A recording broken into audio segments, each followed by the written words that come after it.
Truth vs. tradition, Christmas, the birth of Christ, or Rome's winter system in church clothes. Welcome back to the deep dive. I have to say, looking at the calendar on the wall today, this topic feels a little bit, well, counterintuitive. It really does feel a little strange to be sitting here with this specific stack of research right now. Right, because it is Wednesday, February 25th, 2026. We are deep in the gray, dreary part of winter. The holidays are completely in the rearview mirror. Exactly. The trees have been turned into mulch. The lights are, tangled up in some box in the attic. And hopefully the credit card bills from December have finally been paid off by now. Hopefully. That is usually the lingering ghost of the season for most people. Yeah, the financial hangover. So usually once you get to late February, the absolute last thing anyone wants to talk about is Christmas. We are all just recovering. We are. But you were incredibly adamant when we were prepping this that this is actually the only time we can really talk about it. I was. Yeah. And I firmly stand by that. Because when you were in the middle of it... Like in December. Right. When you're in December, you are inside the bubble. You are swimming in the nostalgia, the social pressure, the music, the lights. You just can't analyze the water when you're fighting to keep your head above it. That makes total sense. We are stepping out of the pool to look at the water. Precisely. We are taking a look at a topic that feels, it feels settled. It feels familiar, like a warm blanket on a cold night.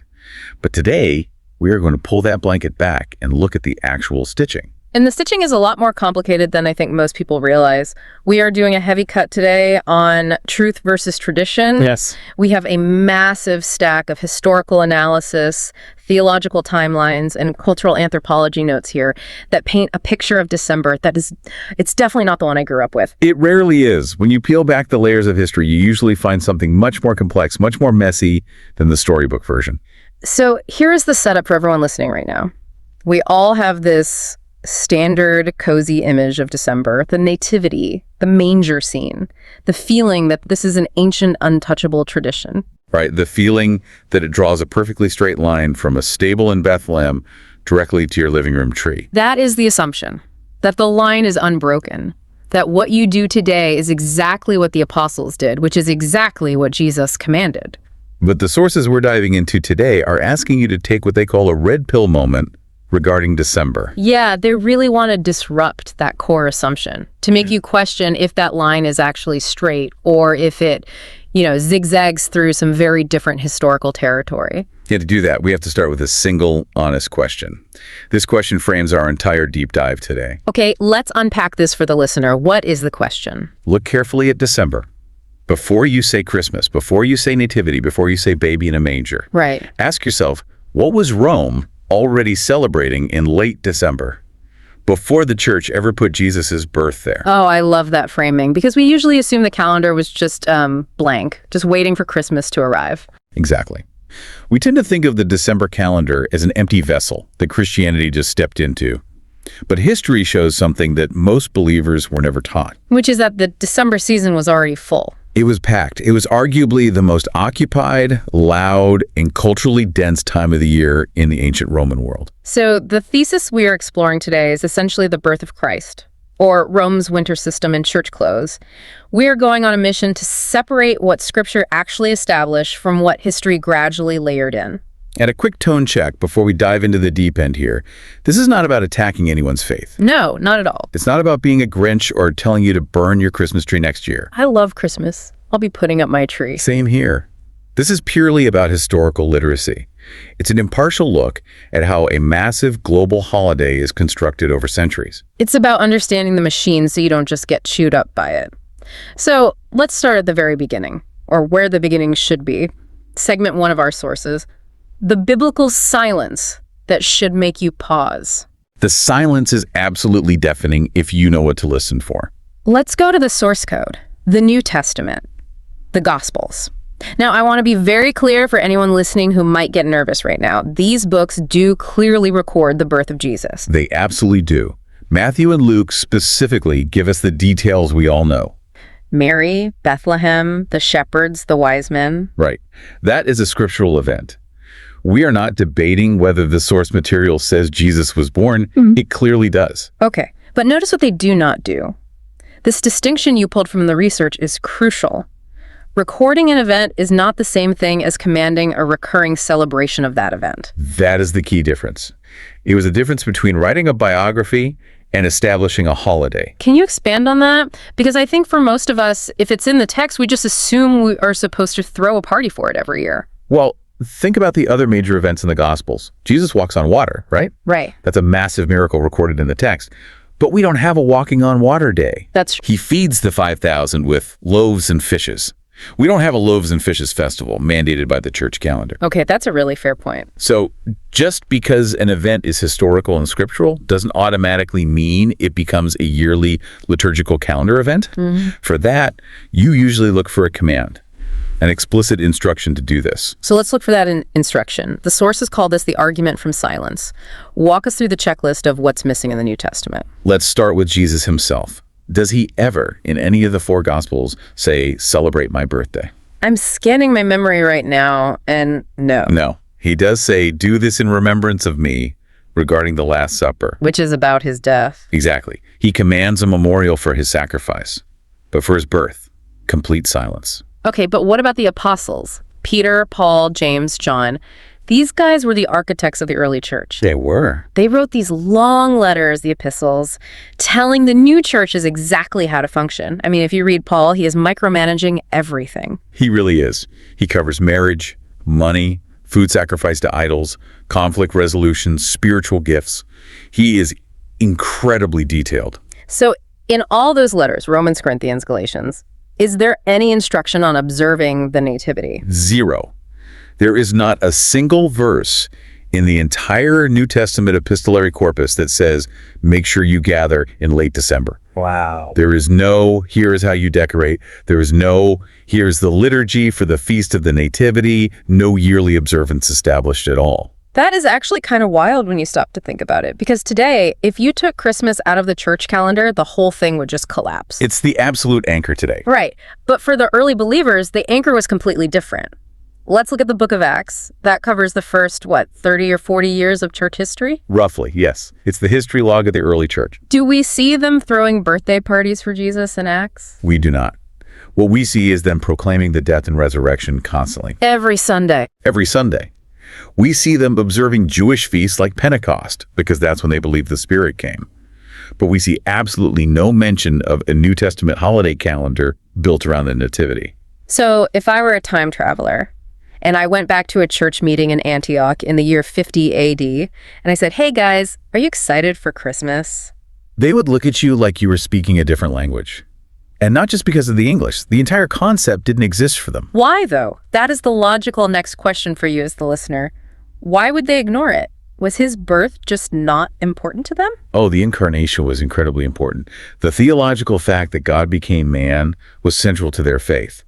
But the actual celebration of birthdays was culturally very different back then. How so? In the ancient world, specifically within Jewish and early Christian thought, birthdays were often looked at with a lot of suspicion. Really? Yeah.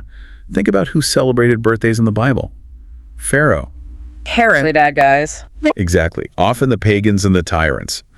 The early church fathers, people writing in the 2nd and 3rd centuries, actually mocked the idea of celebrating Christ's birthday as if he were a king pharaoh. That is fascinating. To them, the birthday that actually mattered was the day of death. The day of death. That sounds incredibly morbid to a modern ear. It does.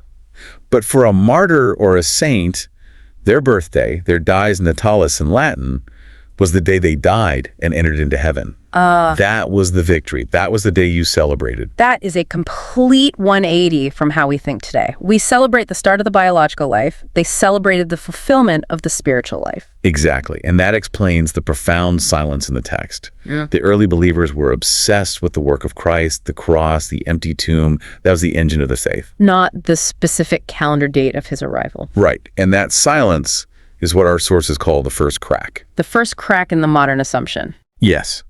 If you assume Christmas is a biblically mandated festival, you have to wrestle with the uncomfortable fact that the Bible itself never mandates it. Okay, so we have this massive silence in the first century. The text is quiet, the apostles are quiet, but we all know that eventually December 25th becomes the day. It becomes the biggest day. So if the Bible didn't mark that spot on the calendar, what did? This brings us to segment 2 of our deep dive. Rome's December was already occupied, We are stepping into the Roman world. centuries before Christmas was formalized. Set the scene for us. Let's say it's December in ancient Rome, maybe the year 200 AD. No distinct Christian Christmas celebration exists yet.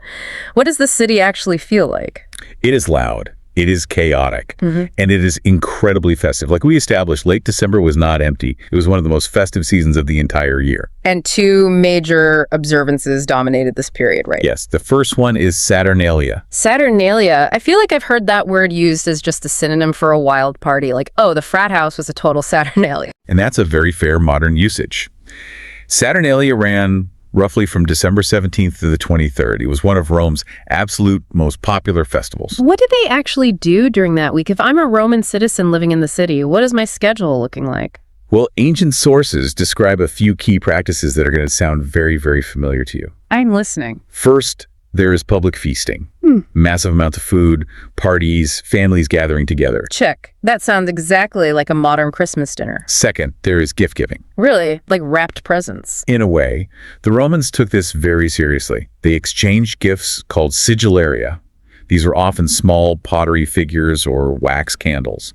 And sometimes they exchanged gag gifts. Gag gifts, like a Roman white elephant exchange. Essentially, yes. Yeah. The ancient poet Martial actually wrote out lists of cheap, funny gifts that people would swap. It was a huge part of the social glue during this festival. Okay, so we have feasting and we have gift exchanges. What else? Widespread celebration and a total suspension of the normal social order. What does that mean practically? Suspension of the social order. It was a time of social role reversal.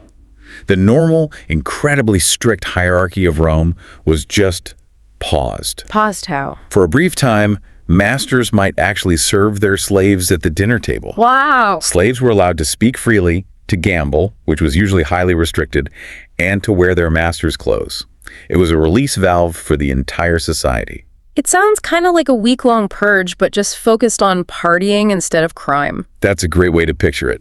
It was a time to let loose against the encroaching darkness of winter. And that darkness part is key, isn't it? I think we forget this today because we just have electric lights everywhere. We do. We flip a switch.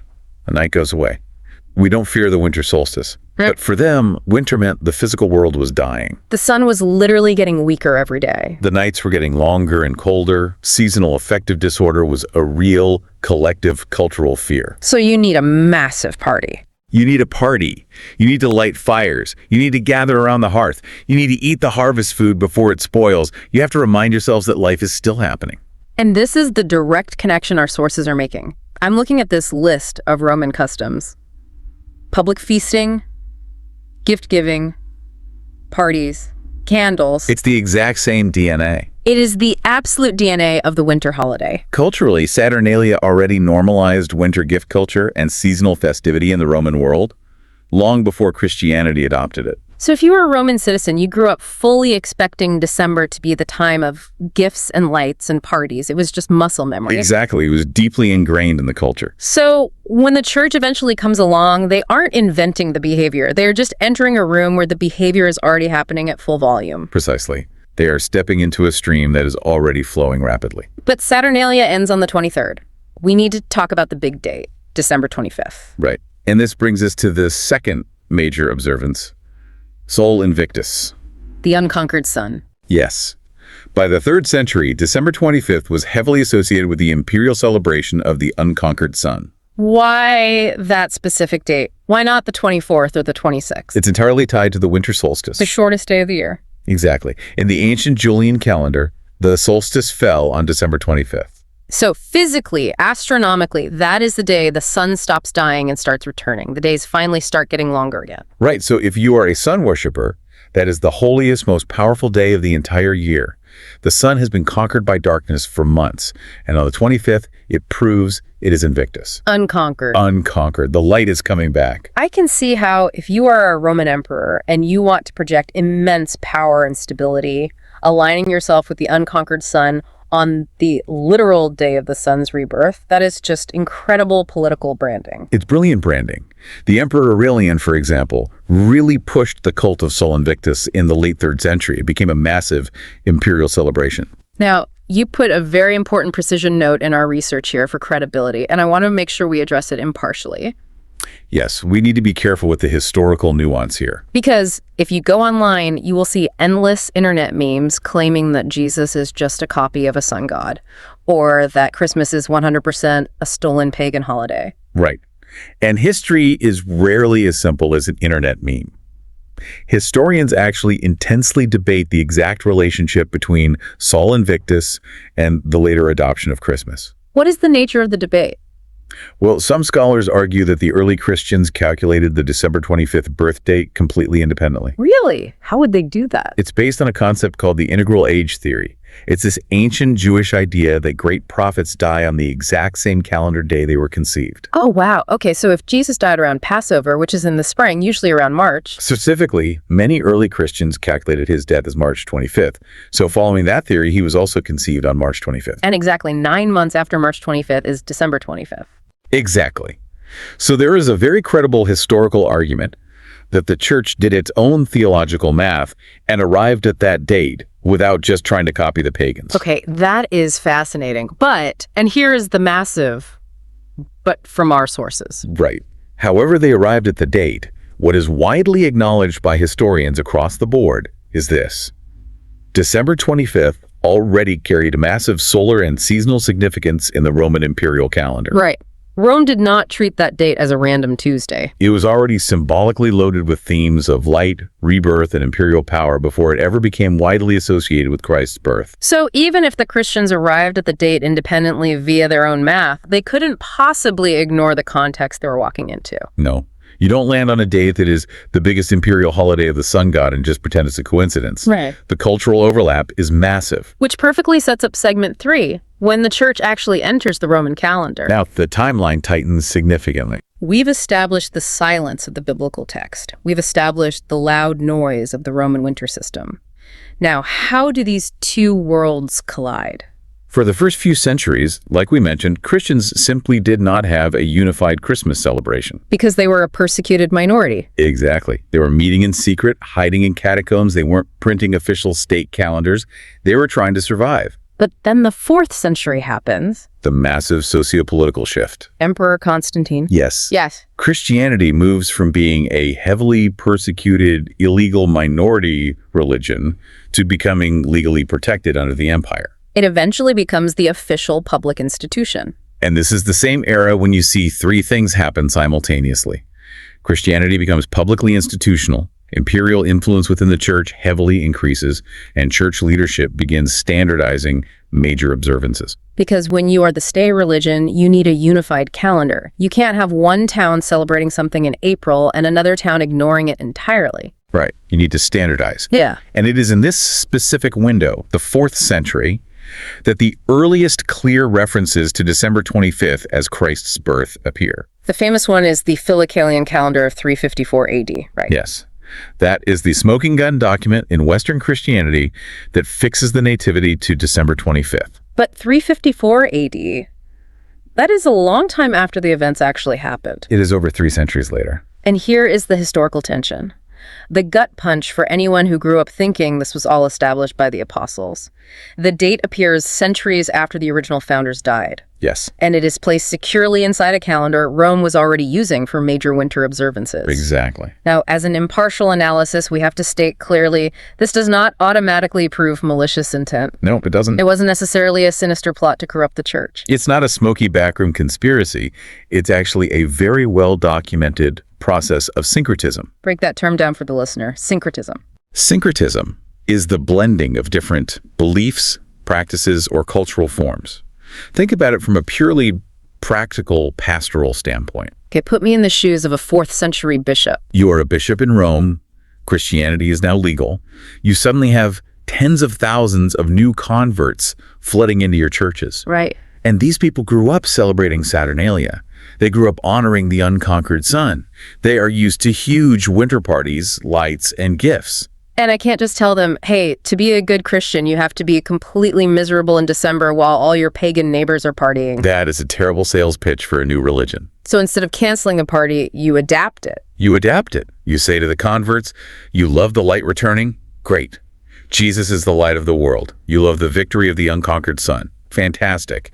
Jesus is the Son of Righteousness who conquered death. You keep the dates, you keep the festive energy, but you pivot the focus entirely toward Christ. It is honestly a brilliant cultural strategy. You take the existing momentum and redirect it. But, and this is the critical point, it absolutely raises legitimate historical questions about what gets lost or changed in that blending process. Because once you do that, you are no longer just celebrating a pure biblical memorial. You have absorbed the cultural baggage of the Roman winter. Which leads us directly into segment 4, the layering effect most people miss. Here's where it gets really visual. Watch this pattern carefully. Think of Christmas not as a single pure stream of water, but as a geological structure, a canyon wall with very distinct layers of sediment. Okay, let's build this structure layer by layer. What is the very bottom layer? The bedrock. Layer 1, the absolute base, is the Roman seasonal habit, the winter festival culture. Saturnalia and Sol Invictus. Exactly. The primal urge to feast when it's freezing outside, the gift-giving customs, the seasonal lighting to fight the dark, the solar symbolism. That bedrock was there long before the church arrived. It's the dirt under our feet. Right. So what is layer 2? Layer 2 is the religious overlay. This is that 4th century shift we just talked about. The church entering the chat. The church formally commemorates the birth of Christ on December 25th, right within that exact same seasonal window. They place the nativity language, the hymns, the Christian liturgy, literally on top of the Roman rhythm. Jesus on top of Saturn. A layered cultural structure. But the layering doesn't stop there. We still don't have the Christmas we recognize today. Not at all. Because then you get layer 3, European folk customs. This is segment 5 of our deep dive. The tree, the lights, and the expansion phase. Right. Many of the absolute most recognizable elements of modern Christmas arrive much, much later in history. Let's talk about the evergreen tree, because that feels so ancient, like it must have been in the Bible. It is not in the Bible. It has absolutely nothing to do with 1st century Judea. And it's not even Roman. Where does it come from? The use of evergreen trees becomes prominent in medieval and early modern European winter customs, specifically in the German regions. So we are jumping forward like 1,000 years from Rome. At least. It evolves from local folklore, mystery plays that used a paradise tree to represent the Garden of Eden, and legends about St. Boniface cutting down pagan oaks and pointing to the evergreen as a symbol of eternal life. But it was a very localized German thing for a long time, wasn't it? It was. It didn't become a global phenomenon until the Victorian era. Ah, Queen Victoria. Yes. Her husband, Prince Albert, was German. In the 1840s, he brought the tradition over and put up a decorated Christmas tree in Windsor Castle. And because it's the royal family, an illustration gets published in the London News? The Illustrated London News, exactly. And suddenly, overnight, every fashionable family in England and America absolutely had to have an evergreen tree in their parlor. So the ancient, untouchable tradition of the Christmas tree is realistically only about 200 years old in the English-speaking world. In terms of mass cultural adoption, yes. That is wild. What about the lights? We didn't have string lights in ancient Rome. No. Decorative lights evolved through a mix of those old winter fire traditions, like the Yule log and candles meeting later technological adoption. Thomas Edison. Edison and his partner, Edward Johnson. Johnson was actually the first to string electric bulbs around a Christmas tree in the 1880s. It was a massive PR stunt for electricity. Wow. So we have a Roman base, a 4th century Christian theological structure, German medieval folklore, and 19th century electrical marketing. All stacked on top of each other. Which brings us to the final layer. Layer 4, modernity. The expansion phase. This is the topsoil, the modern commercial machinery on top of all of it. The gift escalation. Because giving a little wax candle is one thing. Giving a PlayStation or a car with a giant red bow on it is a totally different sport. This explodes primarily in the modern commercial era. Post-industrial revolution, post-World War II economic booms. And it is vital we stay balanced here to maintain credibility with the listener. Absolutely. Not every single element of Christmas can be traced back to a single pagan origin point. History is way more complex than those infographics you see on social media. It is. St. Nicholas was a real historical Christian bishop. The nativity story itself is purely biblical. The desire to worship the incarnation is deeply Christian. But what is historically defensible, the solid ground we can stand on today, is this. The modern Christmas package you experience today is the result of layered cultural development over many centuries. It is an accumulation. It is not a practice downloaded directly from the New Testament church. By the time you reach today's Christmas, you are not looking at one stream. You are looking at centuries of layering. Which brings us to segment 6, the machine we are actually living inside right now. Because we aren't just observing this history, we are participating in it.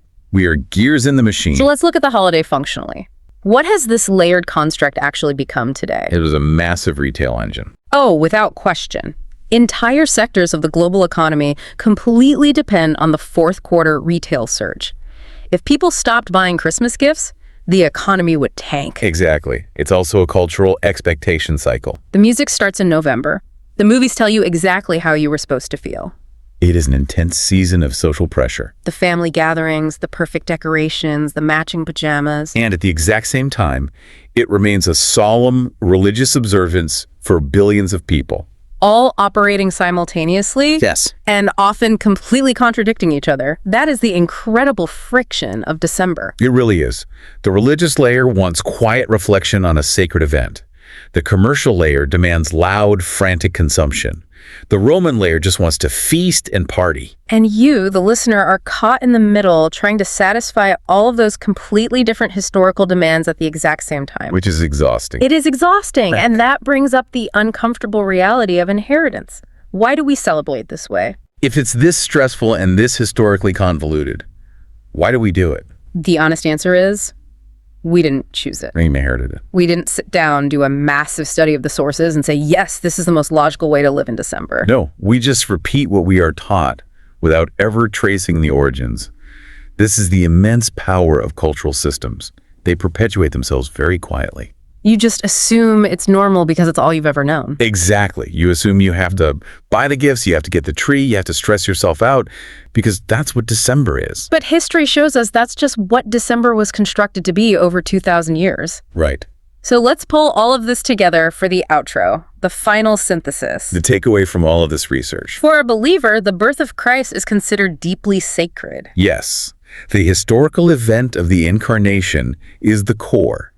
It's the diamond. But the December machine that is currently wrapped around that diamond, the dates, the trees, the stress, the spending, that is a construct. It is the packaging. And there is massive value in simply separating the scripture from the history, realizing that what feels incredibly ancient and untouchable is actually constructed. It gives you freedom. When you see the layers, you are no longer a slave to the machine. Yeah. You can choose how to engage with it. You can appreciate the religious core without letting the modern retail engine or the ancient Roman party pressure crush you. Exactly.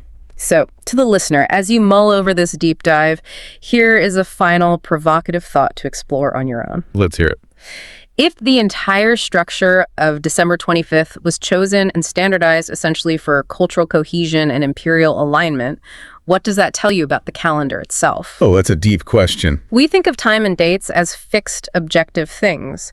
But the calendar you live by, the days you take off work, the seasons you observe, they are constructs of power. They are. So ask yourself, what other holidays, what other traditions that feel utterly unquestionable to you today are actually just layers of Roman concrete and Victorian marketing? Easter, Halloween, New Year's. Once you start looking for the layers, you see them everywhere. Stay curious, stay discerning, and always follow the evidence. Thanks for joining us on this deep dive. See you next time.